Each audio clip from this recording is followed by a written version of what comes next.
जय जोहार संगवारी हो। एक बहुत ही सुंदर गाना है, चोला मोर माटी है ना, तिला हम आज प्रैक्टिस करत हन, सोचते हूँ आप उनके साथ शेयर कर दो।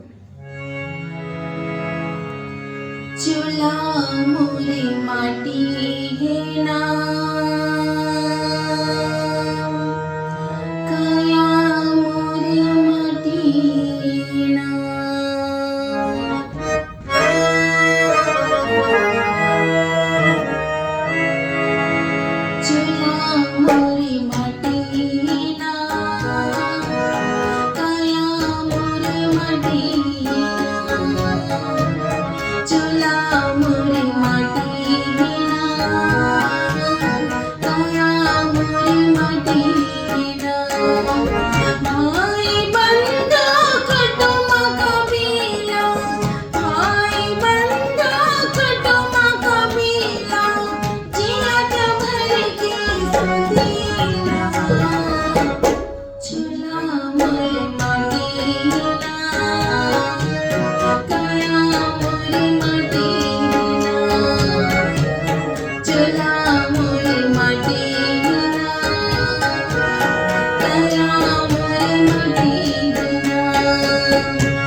से बना हुआ है और अंत में मिट्टी में ही मिल जाना है। यहाँ पर चोला का मतलब शरीर है।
वस्त्र को पकड़ के खड़ा हुआ रहता है और दुर्योधन बार बार अपने जंघा को पीटता रहता है द्रौपदी को निवस्त्र बैठाने के लिए।